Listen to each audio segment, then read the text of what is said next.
हमारे Olympic winners जो कुश्ती में ओलंपिक मेडल लेकर आए हैं, वो आज रास्ते पर क्यों आए हैं? Why are our Olympic medalist on the roads from wrestling? पूछते हैं बजरंग पूनिया, जो एक तरह से लीडर बन गए हैं। विनेश फोगाट, साक्षी मलिक, आप सब जीते हैं, लेकिन आज आप रास्ते पर क्यों आए हैं? क्या वजह हुई कि जो रेसलर मैट पे होता है आज रास्ते पर आ गया? देखिए सर, ये हमारे लिए भी बड़े दुर्भाग्य की बात है कि कुश्ती में इतना कुछ चल रहा है और उसके लिए आवाज उठाई तो हमें यहाँ बैठना पड़ रहा है। अगर हम सच्चाई की लड़ाई लड़ रहे हैं, हम अपने कुश्ती को बचाने की लड़ाई लड़ रहे हैं, जो यौन शोषण हो रहा था, एक मेंटली टॉर्चर किया जा रहा था खिलाड़ियों को, उस चीज को हमने पता लगा उस चीज के बारे में, क्योंकि बहुत समय से पता था, पर बहुत समय से ये पता था, फिर आज ही क्यों आप लोग आ गए? देखिए वो एकजुटता, क्योंकि सभी को डरा के रखा जाता था, अकेले अकेले आदमी को डरा के रखा जाता था, तो एकजुटता दिखाई खिलाड़ियों ने, तभी ये पॉसिबल हो पाया है। क्योंकि आप सबको पता है पावरफुल आदमी हैं, तो उनके अगेंस्ट जाने में भी बहुत सारी प्रॉब्लम होती है। इस समय ही क्यों किया? इतने सालों से अगर हो रहा था, आप इतने मेडल्स भी जीते थे, इस समय ही क्यों? कब से हो रहा है ये? ऐसा समय आ गया है सर कि ऐसा लगता है कि जिंदगी को खत्म ही कर लें। अगर जिंदगी को खत्म ही करना है तो जिसने गुनाह किया क्यों ना उसको सजा दिलवाई जाए। अपनी जिंदगी तो खत्म हो ही जाएगी, क्योंकि वो अगर हम हमसे हमारी कुश्ती छीन लेंगे, अगर हमारे जो लड़कियां हैं, जो लड़के हैं, जो नौजवान हैं, अगर उनका भविष्य ही छीन लेंगे, उनके माता पिता कहाँ जाएंगे, उनकी फैमिली कहाँ जाएगी जिन्होंने रेसलिंग में इतना इन्वेस्ट कर दिया है। अगर मरने की बात आ गई है तो क्यों ना इंसाफ के लिए लड़ा जाए, और देश के लिए जो इतने इस लेवल तक बात आ गई थी। इस लेवल तक बात आ गई थी। आप सोचिए, हम 2 दिन यहाँ बैठे, कितने पावरफुल वो लोग हैं। 2 दिन हम खिलाड़ी जो देश की धरोहर हैं, प्रधानमंत्री जी सड़कों पे बिठाते हैं, अगर वो सड़क पे बैठे हैं और फिर भी उनका इस्तीफा नहीं हो रहा है, तो कितने बड़े आदमी हैं, आपको भी पता है इस बात का। तो डर है कहीं कि इतने बड़े आदमी के सामने आपने टक्कर ली है, वो फेडरेशन के चीफ है, क्या होगा अपना आपके करियर का, इसके बारे में सोचा है साक्षी जी? नहीं सर, बिल्कुल भी डर नहीं है। डर किस बात का, जब हमसे जूनियर लड़की अपना करियर दाव पे लगा के, अपनी जान दाव पे लगा के यहाँ बैठी है, तो मुझे किस बात का डर है। मैंने तो कुश्ती को बहुत कुछ दिया है और कुश्ती के लिए ही हम यहाँ बैठे हैं और कुश्ती को आगे बढ़ाने के लिए यहाँ बैठे हैं। जब छोटे बच्चे नहीं डर रहे तो मेरा डरने का तो कोई सवाल ही पैदा नहीं होता सर। ये आपके साथ हुआ है या अन्य लोगों के साथ हुआ है? आपके साथ भी हुआ था क्या इस तरह का व्यवहार, या कुछ जो जूनियर है उन्हीं के साथ हुआ था?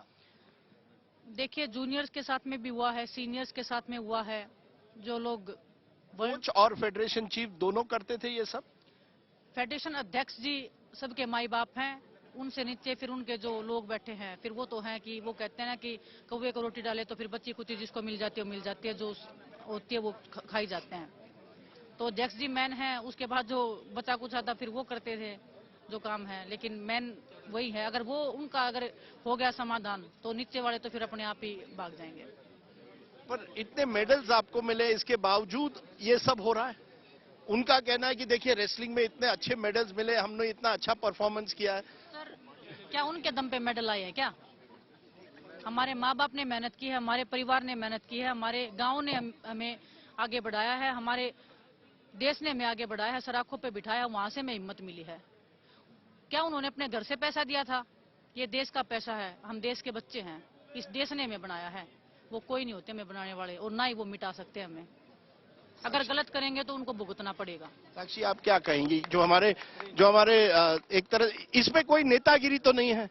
आप कोई अध्यक्ष खुद तो नहीं बनना चाहती, ना ही आप किसी राजनीति से जुड़ना चाहते हैं? इसमें कोई राजनीति तो है नहीं? इसमें कोई पॉलिटिक्स का कुछ नहीं है। ये सिर्फ हमारी पहलवानों की लड़ाई है against wrestling federation of India. बस उसको बिल्कुल भंग करवाने के लिए और एक नई शुरुआत करवाने के लिए ये लड़ाई है, और कोई यहाँ सेल्फिशनेस नहीं है, कोई यहाँ पॉलिटिक्स का कुछ नहीं है। और आप सब एकजुट हैं। को एक ओलंपिक का गोल्ड मेडल दिलवा दीजिए, मैं जिंदगी में आपको नजर आ जाऊं कहीं। आप जो पूरा हिंदुस्तान जो कहेगा मैं वो करने को तैयार हूँ। मैं ओलंपिक मेडल के लिए आई हूँ, मुझे वो ओलंपिक मेडल चाहिए। और जब ऐसे लोग वहाँ पे बैठे हैं ना, ये ओलंपिक मेडल नहीं आएगा मेरा। उस सपने के लिए मैं लड़ाई लड़ रही हूँ, हर एक कुश्ती के खिलाड़ी के सपने के लिए मैं ये लड़ाई लड़ रही हूँ। हम सब आए हैं ना, हम सब दाव पे लगा के यहाँ बैठे हैं। और मैं आपको ये कहता हूँ कि कई महिलाएं जिन्होंने आपको कल टीवी पर देखा है, उनको भी एक तरह से एक प्रोत्साहन मिला है, उत्साह मिला है कि हाँ हम बोल सकते हैं। अगर इस तरह से हमारे साथ होता है तो अगर विनेश बोल सकती है, साक्षी बोल सकती है, तो हम सब बोल सकते हैं। ये एक तरह से एक आपने एक मैसेज सब औरतों को दिया है, केवल क्योंकि अब तक लगा था केवल पुरुष लड़ते हैं, अब महिलाएं भी लड़ने लगी है, बड़ी अच्छी बात है। ये गर्व की बात है सर। हम सोचते थे कि हम मैट से हौसला बढ़ा सकते हैं, आज पहली बार पता चला कि हम सड़क पे बैठेंगे तो भी हम देश का हौसला बढ़ा सकते हैं। क्योंकि हमें खिलाड़ियों की ताकत का अंदाजा हो गया पहली बार। क्योंकि अब तक इतने कैमरा तो कभी आते नहीं थे जब रेसलिंग की मैच होती है, जो आज आ गए जब आप रास्ते पर आ गए हैं, ये तो एक फर्क हो गया। कम से कम अब देश तो जानेगा कि, क्योंकि अब तक आप लोग बहुत कम बोलते हैं, इस बार में रेसलर जो है वो जो अपनी कुश्ती में दिखा देता है, लेकिन अब आप बोलने लगे हैं बजरंग जी। जी, बोलने का काम हमारा नहीं था, बोलने का काम आप लोगों का था। हमारा काम था देश के लिए मेडल जीतना, और ये हम भी नहीं चाहते थे ऐसा समय आए। सब कुछ अच्छा होता तो हम यहाँ क्यों आते, अपनी मेहनत करते। यहाँ 15-15, 17-17 साल के यहाँ बच्चे बैठे हैं, तो वो अपना भविष्य देख रहे हैं और हम उन्हीं के लिए लड़ रहे हैं। हम सीनियर हैं, हम उनके एक रास्ता जो अभी जो बंद कर रखा है वो खोल रहे हैं। हमारा काम सिर्फ उनको अच्छी लाइफ में अच्छे मेडल जीतना, वो चीजें सुविधा दिलाना, वो काम है।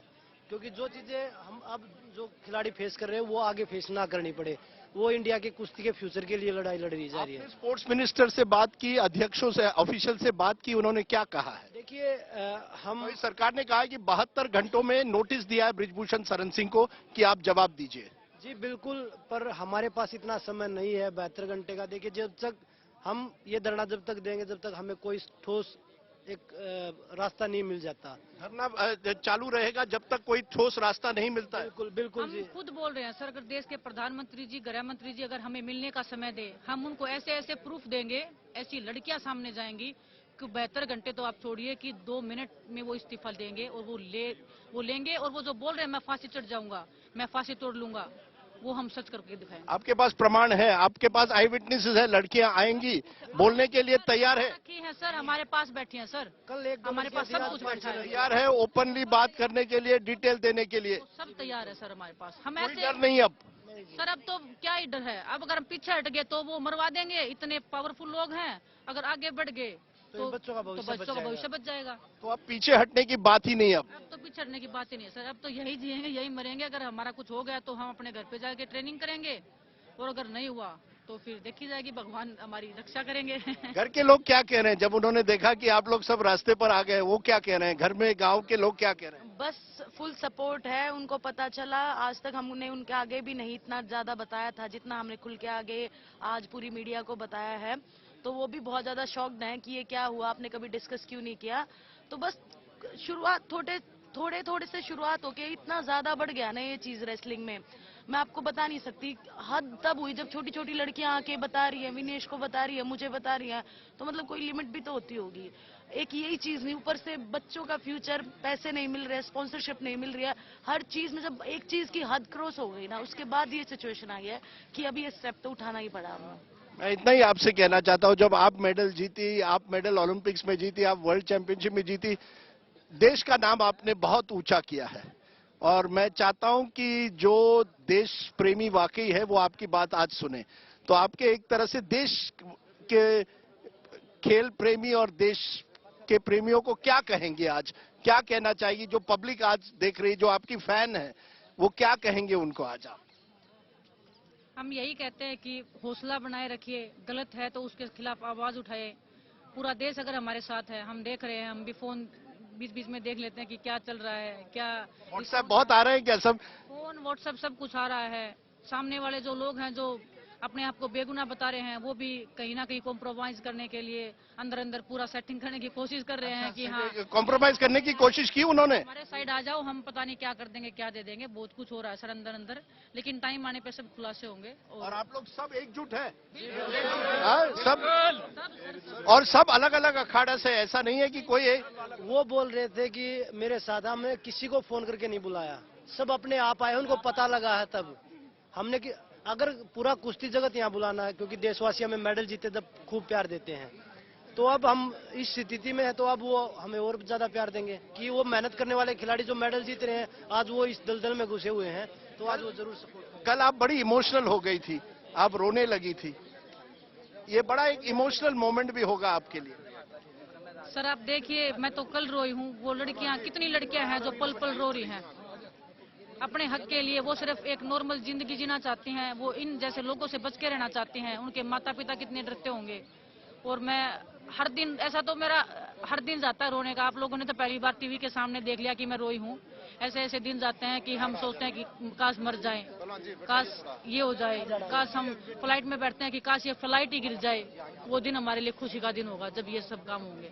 तो जब एक खिलाड़ी जो देश के लिए मेडल जीत रहा है, अगर वो ऐसी बातें सोच रहा है तो आप देख लीजिए जो एक के बाद एक मेडल विनर आ रहे हैं, सब मेडल विनर। इसी वजह से आपने एक तरह से मीडिया को जगाया है, और ये इसकी मैं आपको बहुत दाद देता हूं, आपको एक तरह से सलाम करता हूं कि आप लोगों ने मीडिया को जगाया है जो इन चीजों पर ध्यान नहीं देती है। तो ये बड़ी काम कर रहे हो आप लोग सब। बहुत बहुत धन्यवाद इसके लिए। देखो, हमें तो आप लोगों की बहुत जरूरत है और आप ही हमारी बातों को आगे बढ़ाओगे और हमें आपसे पूरा विश्वास है। और हमें पीएम भूषण शरण सिंह अपने गांव चले गए हैं, वो तो गोंडा चले गए हैं। हम उनके घर गए थे, उन्होंने कहा वो गोंडा चले गए हैं। तो फिर हमें तो हाँ, देश छोड़ के ना भाग जाए। हमें थोड़ा सा पता लगा है कि वो देश छोड़ के भागने की तैयारी कर रहे हैं। दूसरी बात, अगर उनको गाँव ही जाना था तो वो गाँव से आए क्या करने थे यहाँ पे। और फेडरेशन इतनी दूर था, ये 100 मीटर पे फेडरेशन है, वो हमसे बात ही नहीं करने आए।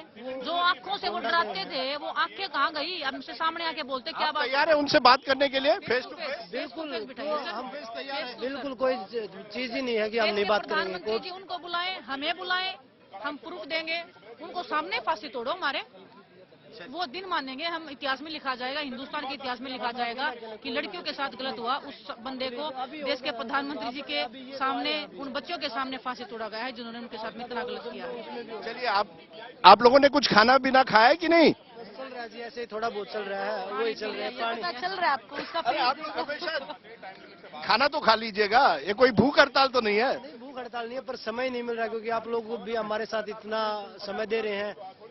हमें तो नहाने का समय भी नहीं मिला सर, कल से सो भी नहीं पाए। बस हम चाहते हैं कि अगले साल पेरिस ओलंपिक्स में आप और मेडल जीते, और जो आपकी मांगे हैं वो कोई सुने। कैसे जीतेंगे सर? जरूर जीतेंगे, आपकी मांगे सुनी जाएंगी, आपका आवाज कोई दबा नहीं सकता है। और मैं आप लोगों को फिर से धन्यवाद देता हूं कि आप लोगों ने अपनी बात जनता के सामने रखी है। Sakshi, Vinesh, Bajrang, Ravi, thank you very much. Thank you.